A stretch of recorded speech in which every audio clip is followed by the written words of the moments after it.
नमस्कार साथियों, तो एक बार फिर से आप सभी का मोस्ट वेलकम है। नमस्कार, कैसे हैं आप सभी? उम्मीद करते हैं मस्त होंगे, स्वस्थ होंगे। तो आज रक्षाबंधन के शुभ अवसर पर हम आपके लिए लाए हैं इकोनॉमिक्स का 5वां नंबर चैप्टर, जिसका नाम है रोजगार एवं सेवाएं। जिसका नाम क्या है तो आप सभी को मालूम है, रोजगार एवं सेवाएं। रोजगार हम सबको नहीं मिल पा रहा है और सेवा, ये सभी एम्प्लॉयमेंट एंड सर्विस, इसी के बारे में आज ऑब्जेक्टिव क्वेश्चन आंसर लाए हैं। तो ये आपका 5वां नंबर क्लास है, 5वां क्लास है। ये कौन सा क्लास होगा आपका? इकोनॉमिक्स अर्थशास्त्र का 5वां क्लास। इसके पहले अगर 4 क्लास आप लोग नहीं देखे हैं तो जरूर अभी तुरंत जाइए और इसके पहले चारों क्लास देख लीजिए, जो आपको बहुत ही ज़्यादा मदद करेगा। ठीक ना? तो हम उम्मीद करते हैं कि आप सभी बहुत ज़बरदस्त तरीके से आज रक्षाबंधन के दिन शुभ अवसर पर जो है कि आप सभी आए हैं। तो चलिए, आज आप सभी को सबसे पहले हैप्पी रक्षाबंधन। तो चलिए इस वीडियो को स्टार्ट करते हैं। और रुको रुको रुको भाई, आज रक्षाबंधन के शुभ अवसर पर सबसे पहले आप सभी क्या करेंगे? सबसे पहले क्या करेंगे जानते हैं हम? इसी प्रश्न को हम स्टार्ट करें उससे पहले आपको क्या करना है? अगर सब्सक्राइब नहीं किए तो जल्दी से जाइए, इस वीडियो के नीचे में सब्सक्राइब का बटन दिया हुआ है, उसको एक बार दबा दीजिए, तेज से दबाइए। ऐसे अगर स्टार्ट करते हैं तो आप लोग नहीं दबाते हैं, तो अभी जल्दी दबाइए सब्सक्राइब का बटन, इस वीडियो के नीचे दिया हुआ होगा, उसको सिर्फ एक बार क्लिक कर दीजिए। और लाइक का बटन भी दिया हुआ है उसके साइड में, वो भी दबा दीजिए। और दोस्त जो है कि दोस्तों, अपना आपका जो दोस्त है ना, उसको इस वीडियो को धमाकेदार तरीका से शेयर कीजिए। बस इतना काम कीजिए, इतना काम कर दीजिए। आज रक्षाबंधन है, इसलिए आप सभी इस वीडियो को धमाकेदार तरीका से शेयर कर दीजिए, ठीक ना? तो चलिए इस वीडियो को हम स्टार्ट करते हैं। तो पहला नंबर प्रश्न से स्टार्ट करें, बोलिए। पहला नंबर प्रश्न से स्टार्ट करिए, तो चलिए करते हैं। पहला नंबर प्रश्न आ चुका है स्क्रीन पर। कहता है, क्या कहता है? पहला नंबर प्रश्न है, ऊर्जा के प्रमुख स्रोत क्या है? ऊर्जा का प्रमुख स्रोत क्या है? तो बताइएगा आप लोग जवाब कमेंट बॉक्स में। इसका जवाब कहाँ बताइएगा? कमेंट बॉक्स में दीजिएगा इसका जवाब, कि ऊर्जा की प्रमुख स्रोत क्या है। तो बताइए आप लोग, ऊर्जा का स्रोत मतलब ऊर्जा कहाँ कहाँ से हमको प्राप्त होता है? तो कोयला से ऊर्जा प्राप्त होता है, जी हाँ बिल्कुल होता है। पेट्रोलियम, पेट्रोल तो होता ही है। कोयला देखिए, खाना बनाने में, भोज सब में क्या जाता है? कोयला का उपयोग हुई। पेट्रोल, ये पेट्रोल का उपयोग कौन कौन करते हैं? तो पेट्रोल तो जानबे करते हैं कि गाड़ी में लगता है, बाइक सब में, तभी हम एक जगह से दूसरी जगह जाते हैं घूमने फिरने के लिए, भोज खाने। तो उसके बाद है विद्युत। विद्युत अगर थोड़ा देर नहीं रहेगा तो हम वीडियो भी नहीं बना पाएंगे, ठीक ना? इसीलिए विद्युत का बहुत जरूरी है। तो हमको तीनों चीज से ऊर्जा प्राप्त होता है। तो इसका करेक्ट आंसर क्या होना चाहिए? Option number D. वाह, बहुत बढ़िया। तो ये का ऑप्शन नंबर डी सभी बच्चे बता रहे हैं, तो सबका जवाब बिल्कुल सही आ रहा है, ऑप्शन नंबर डी। तो चलिए, बहुत शानदार सा इस क्लास को हम जो है कि अपने व्हाट्सएप चैनल पर शेयर कर देते हैं, तो आप लोग भी शेयर कीजिए, ठीक ना? तो चलिए दूसरा नंबर प्रश्न को देखते हैं। दूसरा नंबर प्रश्न आ चुका है स्क्रीन पर। क्या कहता है? अरे भाई, दूसरा नंबर प्रश्न क्या तुम बोलते हो भाई? तो सुन, क्वेश्चन कहता है, अंतरराष्ट्रीय श्रमिक संगठन की स्थापना किस वर्ष हुई? कहता है कि क्वेश्चन, अंतरराष्ट्रीय श्रमिक संगठन की स्थापना कब हुई थी? तो इसका जवाब क्या होगा? कमेंट बॉक्स में चाहिए, आप लोग कमेंट बॉक्स में इसका जवाब दीजिएगा। दो का सही उत्तर क्या होगा? अंतरराष्ट्रीय श्रमिक संगठन की स्थापना किस वर्ष हुई थी? तो इसका correct answer option number B हो जाएगा। क्या हो जाएगा? ऑप्शन नंबर बी, 1919 ईस्वी। अंतरराष्ट्रीय श्रमिक मतलब मजदूर संगठन की स्थापना कब हुई थी? 1919 ईस्वी में, ठीक ना? बिल्कुल सही जवाब है सबका। आगे तीसरा नंबर प्रश्न देखिए क्या है। तीसरा नंबर जो हमारा प्रश्न है, क्या कहता है? जवाहर रोजगार योजना लागू हुई। जवाहर रोजगार योजना कब लागू हुई थी? तो जवाहर रोजगार योजना जो है कि कब लागू हुई थी? कमेंट बॉक्स में बताइए। ये सब 2019 का क्वेश्चन है। कब का क्वेश्चन है? 2019। और आगे है 20 का क्वेश्चन। तो बताइए जवाब क्या होना चाहिए सही? जवाहर रोजगार योजना कब लागू की गई? तो 3 का correct answer option number B हो जाएगा, 1989 ईस्वी। जवाहर रोजगार योजना कब लागू की गई? 1989 ईस्वी। अंतरराष्ट्रीय श्रमिक संगठन की स्थापना कब हुई? 1919 ईस्वी। और जवाहर रोजगार योजना कब लागू की गई? 1989 ईस्वी। याद कीजिए, जवाहर रोजगार योजना कब लागू की गई? 1989 ईस्वी। कब? 1989 ईस्वी, ठीक ना? कोई दिक्कत नहीं है। तो चलिए आगे बढ़ते हैं। आगे हमारा 4 नंबर प्रश्न है। क्या कहता है? मानव पूंजी। क्या कहता है? मानव पूंजी के प्रमुख घटक है। मानव पूंजी के प्रमुख घटक कौन है? तो इसका जवाब आपको कमेंट बॉक्स में बताना है। इसका जवाब आपको कमेंट बॉक्स में बताना है। कहता है मानव पूंजी, पूंजी का इसमें किस किस चीज में पूंजी का उपयोग होता है? तो ज्ञान में होता है, कौशल में होता है, अनुभव। अरे भाई इसमें से तो क्या होगा? Option number D, option number D होना चाहिए। 4 का option number D correct answer हो जाएगा। तो चलिए, मानव पूंजी के घटक इनमें से कोई नहीं है, कोई नहीं। ठीक, आगे बढ़ते हैं, आगे बढ़ते हैं। क्या नंबर 5 नंबर प्रश्न की ओर जाते हैं। 5 नंबर प्रश्न हमारा जो है कि स्क्रीन पर आ रहा है, बुला रहा है, हमको कहता है कि बोलिए 5 नंबर प्रश्न की जय, 5 नंबर प्रश्न की जय, 5 नंबर महाराज प्रश्न की जय। तो चलिए स्टार्ट करते हैं। नरेगा के अंतर्गत ग्रामीण मजदूरों को साल में, मतलब एक साल में कम से कम कितने दिनों के लिए रोजगार देने की व्यवस्था थी? तो नरेगा के अंतर्गत ग्रामीण मजदूर यानी कि गांव का जो मजदूर है उसको एक साल में कम से कम 100 दिन रोजगार देने का प्रावधान था। ठीक ना? कितना दिन? 100 दिन। एक साल में कम से कम 100 दिन होना चाहिए। तो 5 का क्या हो जाएगा करेक्ट आंसर? ऑप्शन नंबर ई बिल्कुल सही जवाब है। ठीक ना? सबका सही जवाब आ रहा है ऑप्शन नंबर ई। तो चलिए आगे बढ़ते हैं। 6 नंबर प्रश्न। 6 नंबर प्रश्न हमारा कहता है कौन सी सेवा, क्या कहता है, कौन सी सेवा गैर सरकारी है? गैर सरकारी कहने का मतलब कौन सी सेवा जो है कि प्राइवेट है। इसमें कौन सी सेवा प्राइवेट है? गैर मतलब क्या? प्राइवेट है। तो प्राइवेट सेवा कौन है? मॉल सेवा। प्राइवेट सेवा कौन सी हो जाएगा? मॉल सेवा। मॉल सेवा जो है कि प्राइवेट सेवा है। ठीक ना? रेल सेवा तो ये सरकारी सेवा है। सैन्य सेवा, सेना सब बोला भर्ती कौन करता है? सरकार करता है, सरकारी सेवा हुआ। वित्त, वित्त सेवा मतलब पैसा कौड़ी, वो सब मुंबई में होता है, वो भी मतलब कि एक तरह से सरकारी सेवा हुआ। कौन सी सेवा गैर सरकारी पूछा है तो मॉल सेवा आ जाएगा। मॉल, कपड़ा का दुकान वो कौन करता है? प्राइवेट होता है। ठीक ना? चलिए आगे बढ़ते हैं। 7 नंबर प्रश्न क्या कहता है? 7 नंबर प्रश्न जो है कि आया हुआ है 2021 और 2024 में। कब का आया है? 2021 और 2024 में आया हुआ है प्रश्न। कहता है 7 नंबर प्रश्न, निम्न में से क्या आर्थिक आधारभूत संरचना का अंग है? निम्न में से क्या आर्थिक आधारभूत संरचना का अंग है? ऑप्शन ए है शिक्षा, ऑप्शन बी है स्वास्थ्य, ऑप्शन सी है नागरिक समवाय और ऑप्शन डी है यातायात। बताइए इसका करेक्ट आंसर क्या हो जाएगा? यातायात बिल्कुल सही जवाब है। इसका करेक्ट आंसर क्या हो जाएगा? ऑप्शन नंबर डी यातायात। निम्न में से क्या आर्थिक आधारभूत संरचना का अंग है? क्या? तो आर्थिक आधारभूत संरचना का अंग कौन हो जाएगा? यातायात। बिल्कुल सही जवाब है ऑप्शन नंबर डी। बिल्कुल सही जवाब है ऑप्शन नंबर डी। जो भी बच्चे जो है कि ऑप्शन नंबर डी इसका जवाब बता रहे हैं उनका जवाब बिल्कुल सही है। ठीक ना? आगे बढ़ते हैं। 8 नंबर प्रश्न। 8 नंबर प्रश्न स्क्रीन पर आ चुका है। इसका जवाब जो है कि कमेंट बॉक्स में आप लोग दीजिएगा तेजी से। 8 नंबर प्रश्न कहता है आर्थिक क्रियाओं का क्या उद्देश्य है? आर्थिक क्रियाओं का उद्देश्य क्या है? तो आर्थिक क्रिया का जो उद्देश्य है क्या जानते हैं? उसका उद्देश्य है कि जीविकोपार्जन, मतलब हम किसी तरीके से अपना जीवन को व्यतीत करें। ठीक ना? वही है आर्थिक क्रियाओं का उद्देश्य जीविकोपार्जन है। ठीक ना?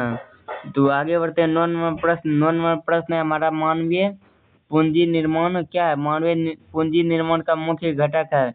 मानवीय पूंजी निर्माण का मुख्य घटक क्या हो जाएगा? तो स्वास्थ्य सेवा, आवास, शिक्षा एवं प्रशिक्षण, इनमें से सभी होना चाहिए। इसका जवाब ऑप्शन नंबर डी होना चाहिए। मानव पूंजी, पूंजी देखिए सब में लगता है। ये पूंजी जैसे आया, पूंजी स्वास्थ्य में भी लगता है, आवास घर बनाने में भी लगता है, शिक्षा में भी, पढ़ने में नहीं लगता है? तो लगता है। तो इसका जवाब ऑप्शन नंबर डी हो जाएगा। जो भी बच्चे इसका 9 का ऑप्शन नंबर डी बता रहे हैं उनका जवाब 100% सही है। ठीक है ना? आगे 10 नंबर प्रश्न को देखते हैं। 10 नंबर हमारा प्रश्न है क्या कहता है? आर्थिक विकास संबंधित है। आर्थिक विकास किस से संबंधित है? तो आर्थिक विकास गुणात्मक परिवर्तन से, ऑप्शन बी है परिमाणात्मक परिवर्तन से। तो इसका correct answer option number C हो जाएगा। ए और बी दोनों क्या हो जाएगा? Option number C. उसके बाद है 11 नंबर प्रश्न। 11 नंबर प्रश्न है विकासशील, बहुत ज्यादा इम्पोर्टेंट प्रश्न है। विकासशील देशों में कार्यशील जनसंख्या अधिकांशतः संलग्न होती है। जो देश अभी विकास नहीं हुआ है, विकसित नहीं हुआ है, विकासशील देश है, जैसे कि अभी भारत है। भारत में कार्यशील जनसंख्या अधिकांश मतलब ज्यादातर जनसंख्या किसमें संलग्न रहेगा? तो कृषि यानी खेती बाड़ी में। किसमें संलग्न रहेगा? कृषि क्षेत्र में। कृषि क्षेत्र को कौन सा क्षेत्र कहा जाता है? प्राथमिक क्षेत्र। किस क्षेत्र को प्राथमिक क्षेत्र कहा जाता है? तो कृषि क्षेत्र को। विकासशील देश किसको कहता है? विकासशील देश अगर हम पूछे तो कौन सा देश हो जाएगा? भारत। भारत कौन सा देश है? विकासशील देश है, क्योंकि अभी भारत उतना विकसित देश में नहीं आया है, अभी विकासशील देश है। तो इसलिए विकासशील देश में कार्यशील जनसंख्या मतलब काम करने वाले ज्यादा जनसंख्या अधिकांशतः मतलब ज्यादातर संलग्न है। मतलब किस चीज में ज्यादा रुचि करता है? कौन सा कार्य ज्यादा करता है? तो खेती बाड़ियों का तो मुख्य पेशा ही है, तो इसलिए ऑप्शन नंबर ए हो जाएगा। कृषि क्षेत्र में ज्यादा जनसंख्या कार्यशील संलग्न है। तो 11 का जो है कि क्या हो जाएगा? 11 का ऑप्शन नंबर ए बिल्कुल सही जवाब हो जाएगा। 11 का ऑप्शन नंबर ये 100% सही जवाब हो जाएगा। जो भी बच्चे 11 का ऑप्शन नंबर ए बता रहे हैं उनका जवाब बिल्कुल सही है, ठीक ना। आगे बढ़ते हैं 12वां प्रश्न। 12वां प्रश्न देखिए क्या है। 12 नंबर जो हमारा प्रश्न है नरेगा, अरे भाई साहब क्या है 12वां प्रश्न? नरेगा। नरेगा जो है कि कार्यक्रम के नाम के साथ किस व्यक्ति का नाम जोड़ा गया है? नरेगा कार्यक्रम के नाम के साथ किस व्यक्ति का नाम जोड़ा गया है? तो बताइएगा किस व्यक्ति का नाम जोड़ा गया है? गांधी जी? अरे भाई बताइए जल्दी से जवाब। किसका जोड़ा गया है? गांधी जी का। वाह, बिल्कुल जवाब सही है, गांधी जी। नरेगा कार्यक्रम के नाम के साथ किस व्यक्ति का नाम जोड़ा गया है? तो महात्मा गांधी का। 12 का ऑप्शन नंबर डी जो भी बच्चे बता रहे हैं उनका जवाब बिल्कुल सही है। 12 का ऑप्शन नंबर डी बिल्कुल सही जवाब हो जाएगा। 12 का ऑप्शन नंबर डी। तो चलिए आगे बढ़ते हैं 13वां प्रश्न को देखते हैं। 13वां प्रश्न हमारा मनरेगा। क्या है 13वां प्रश्न? मनरेगा कार्यक्रम की शुरुआत किस राज्य से हुई? मनरेगा कार्यक्रम की शुरुआत किस राज्य से हुई थी? तो ये हुई थी आंध्र प्रदेश। मनरेगा राज्य की शुरुआत मनरेगा कार्यक्रम की शुरुआत किस राज्य से हुई थी? तो आंध्र प्रदेश से हुई थी। तो ये प्रश्न देखिए 2022 और 23 2 साल लगातार पूछ दिया है। 2 साल लगातार पूछ दिया 2022 में और 2023 में। मनरेगा कार्यक्रम की शुरुआत किस राज्य से हुई थी? आंध्र प्रदेश से। किस राज्य से हुई थी? आंध्र प्रदेश से। आगे हमारा 14वां प्रश्न है। निम्न में से क्या है प्रश्न? निम्न में से कौन सी बेरोजगारी कृषि क्षेत्र में पाई जाती है? ओ भाई साहब ये प्रश्न जो है बहुत ज्यादा इम्पोर्टेंट है। ये भी 2022-23 में आया हुआ है। 2022 में और 2023 में। और वो भी कब आया जानते हैं? सेकेंड सिटिंग में आया हुआ है। निम्न में से कौन सी बेरोजगारी कृषि क्षेत्र में पाई जाती है? कृषि क्षेत्र में कौन बेरोजगारी ज्यादातर देखने को मिलता है? तो छिपी बेरोजगारी और मौसमी बेरोजगारी, ये दोनों हो जाएगा। यानी कि 14 का ऑप्शन नंबर सी हो जाएगा करेक्ट आंसर। ए और बी दोनों, ठीक ना। आगे 15 नंबर देखते हैं प्रश्न। 15 नंबर जो हमारा प्रश्न है क्या है प्रश्न? भारत की सकल घरेलू उत्पाद यानी कि जीडीपी, ग्रोस डेवलपमेंट प्रोडक्ट, जी से ग्रोस, डी से डेवलपमेंट, पी से प्रोडक्ट, यानी इसको हिंदी में क्या कहते हैं? हिंदी में इसको कहते हैं सकल घरेलू उत्पाद। ये टॉपिक बहुत ज्यादा इम्पोर्टेंट है, सकल घरेलू उत्पाद। और एग्जाम में भर भर के प्रश्न आता है इससे। सकल घरेलू उत्पाद को जो है कि इसको शॉर्ट में इंग्लिश में क्या कहते हैं? जीडीपी। इसका फुल फॉर्म पूछ देता है तो इसका फुल फॉर्म जीडीपी का हो जाएगा जी से ग्रोस, डी से डेवलपमेंट, पी से प्रोडक्ट, ठीक ना। सकल घरेलू उत्पाद। और पूछा है भारत में क्या है? भारत के सकल घरेलू उत्पाद में किस क्षेत्र का योगदान सबसे अधिक है? भारत के सकल घरेलू उत्पाद में किस क्षेत्र का योगदान जो है कि सबसे ज्यादा है? तो सेवा क्षेत्र। किस क्षेत्र का योगदान सबसे ज्यादा? सेवा क्षेत्र का। कि सेवा क्षेत्र में आता है कौन कौन? बैंकिंग आता है, उसके बाद पुलिस, डॉक्टर, नर्स, इंजीनियर, जितना भी सरकारी सेवा है, सरकारी सेवा मतलब सेवा हो गया, वही सेवा क्षेत्र में आ गया। तो इस सारा चीज से पैसा ज्यादा आता है। तो इसी सारा चीज से पैसा जब ज्यादा आएगा तो उसी को तो कहते हैं घर में जितना टोटल हुआ उससे आता है ज्यादा योगदान, उसी का है। कौन सा? वो जो सर्विस नौकरी जो करता है, पुलिस, डॉक्टर, इंजीनियर, उसके बाद आईपीएस, ये सब का, ठीक ना। तो आगे बढ़ते हैं 16 नंबर प्रश्न देखते हैं क्या है। 16 नंबर 15 तो हो ना क्या, जीडीपी में जो है कि किस क्षेत्र का योगदान सबसे ज्यादा है, तो सेवा क्षेत्र। सेवा क्षेत्र को कौन सा क्षेत्र कहा जाता है, तृतीय क्षेत्र, याद रखना है आपको। और औद्योगिक क्षेत्र को कहा जाता है द्वितीय क्षेत्र, यानी दूसरा क्षेत्र औद्योगिक, पहला क्षेत्र कृषि, पहला कृषि व दूसरा उद्योग, तीसरा सेवा। 3 नंबर में आता है सेवा क्षेत्र। कौन सा सेवा क्षेत्र 3 नंबर में। तो चलिए आगे 16 नंबर प्रश्न देखते हैं। निम्न में से कौन गैर आर्थिक आधारभूत संरचनाओं का अंग है। निम्न में से कौन गैर आर्थिक आधारभूत संरचना का अंग है, तो बताइएगा इसका जवाब क्या हो जाएगा, शिक्षा। वाह, बिल्कुल सही जवाब है। शिक्षा बता रहे हैं तो इनका जवाब क्या है, बिल्कुल सही है। जो भी इसका जवाब ऑप्शन नंबर बी बता रहे हैं उनका जवाब 100% सही है। निम्न में से कौन गैर आर्थिक आधारभूत संरचना का अंग है। आर्थिक आधारभूत संरचना का अंग है क्या है, क्या कि देखिए शिक्षा एक ऐसा हथियार है जिससे आप पूरी दुनिया को बदल सकते हैं। तो यही आधारभूत संरचना है, ठीक है ना। शिक्षा सबसे, इस चारों में से मेन चीज है शिक्षा। शिक्षा प्राप्त कर लिए सब चीज प्राप्त हो गया। तो आगे देखते हैं 17 नंबर प्रश्न। 17 नंबर प्रश्न है क्या, वस्तुओं और सेवाओं को अपने उपयोग के लिए कौन खरीदता है। वस्तुओं और सेवाओं को अपने उपयोग के लिए कौन खरीदता है। जो खरीदा उसको क्या कहेंगे, यही जवाब है। जो खरीदा उसको तो उपभोक्ता कहते हैं, उपभोक्ता। यहाँ से एक और प्रश्न आता है, उपभोक्ता कौन है। उपभोक्ता वही है जो जिस चीज का उपयोग करता है। उपभोक्ता मतलब उपयोग करना। जैसे हम किसी चीज का उपयोग करते हैं तो हम उपभोक्ता होगी, ठीक ना। हम जैसे कि अभी मोबाइल का उपयोग करके वीडियो बना रहे थे, हम भी मोबाइल का जो उपभोक्ता होगी, ठीक ना। तो वही हुआ, वस्तुओं और सेवाओं को अपने उपयोग के लिए कौन खरीदता है। तो हमको जैसे वीडियो बनाने के लिए मोबाइल का जरूरी हुआ, तो हम मोबाइल जो है कि क्या की खरीदे, तो उसी प्रकार से हम हुए उपभोक्ता। 17 का ऑप्शन नंबर सी जो है कि जितने भी बच्चे बता रहे हैं उनका जवाब 100% सही है। क्या उसका जवाब 100% सही है, ठीक ना। आगे बढ़ते हैं 18 नंबर प्रश्न। कितना नंबर प्रश्न, 18 नंबर प्रश्न। कुल जो है कि 25 प्रश्न दिया हुआ है, ठीक ना। तो देखिए 18 नंबर प्रश्न क्या कहता है।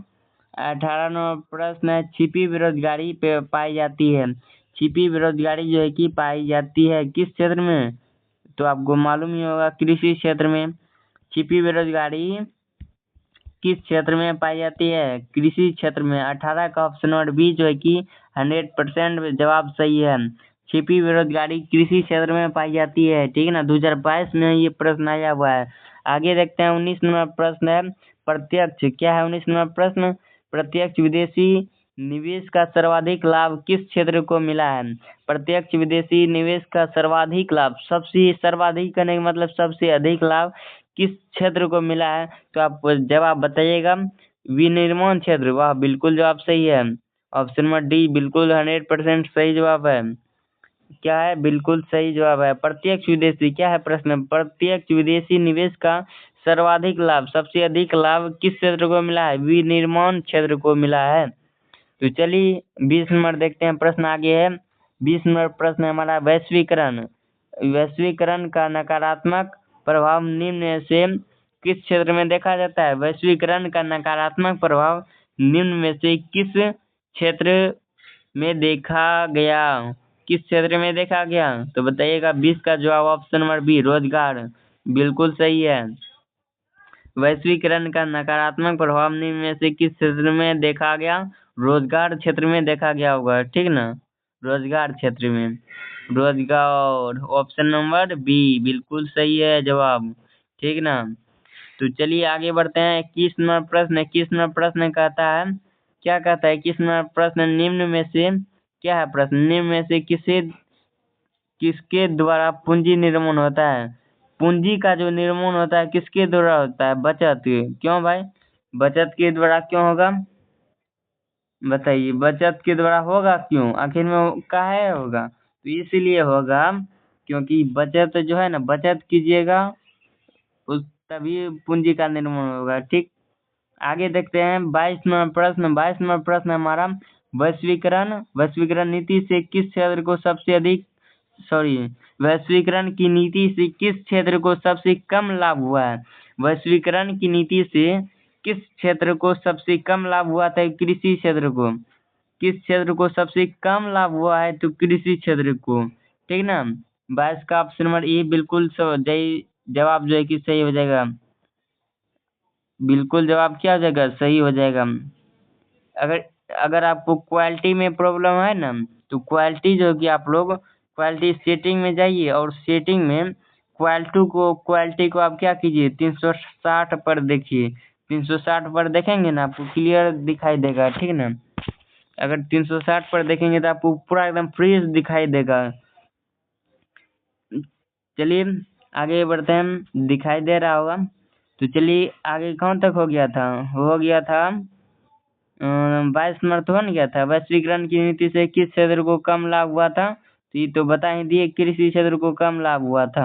आगे बढ़ते हैं 23 नंबर प्रश्न। 23 नंबर प्रश्न को पढ़ते हैं। 23 नंबर प्रश्न है हमारा, देश की सीमा। क्या है प्रश्न? देश की सीमा के अंदर एक वर्ष में उत्पादित सभी अंतिम वस्तुओं और सेवाओं के मौद्रिक मूल्य क्या कहलाता है? तो आप सभी को मालूम होगा इसका जवाब। बताइएगा। सकल घरेलू उत्पाद, जीडीपी, इसी को न कहते हैं जीडीपी, ग्रोस डेवलपमेंट प्रोडक्ट, सकल घरेलू उत्पाद। देश की सीमा के अंदर एक वर्ष में उत्पादित सभी अंतिम वस्तुओं और सेवाओं का मौद्रिक मूल्य क्या कहलाता है? सकल घरेलू उत्पाद। आगे बढ़ते हैं, 24 नंबर प्रश्न पढ़ते हैं। क्या है 24 नंबर प्रश्न? सकल घरेलू उत्पाद। देखिए इसमें ब्रैकेट में दिया हुआ है जीडीपी। जीडीपी कहने का मतलब ग्रोस डेवलपमेंट प्रोडक्ट। ठीक ना। में सबसे कम योगदान किस क्षेत्र का है?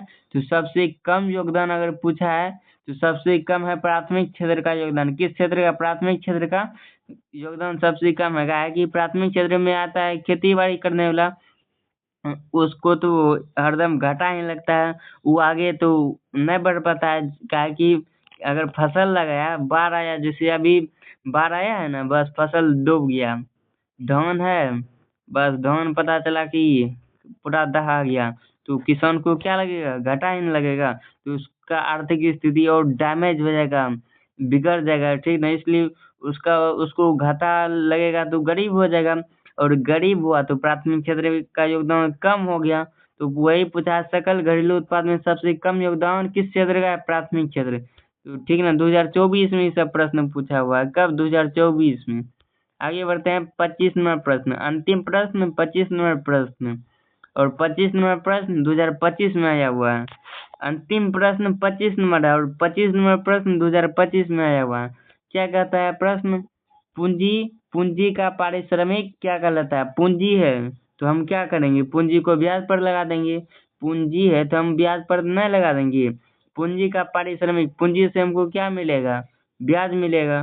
ठीक ना। तो 25 का ऑप्शन नंबर सी बिल्कुल 100% जवाब क्या है? सही है।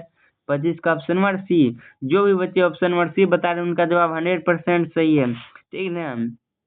तो यहीं पर इस क्लास को समाप्त करते हैं। तो आप लोगों को क्लास कैसा लगा आप लोग कमेंट में जरूर बताइएगा। और आप सभी को रक्षाबंधन की हार्दिक शुभकामनाएं।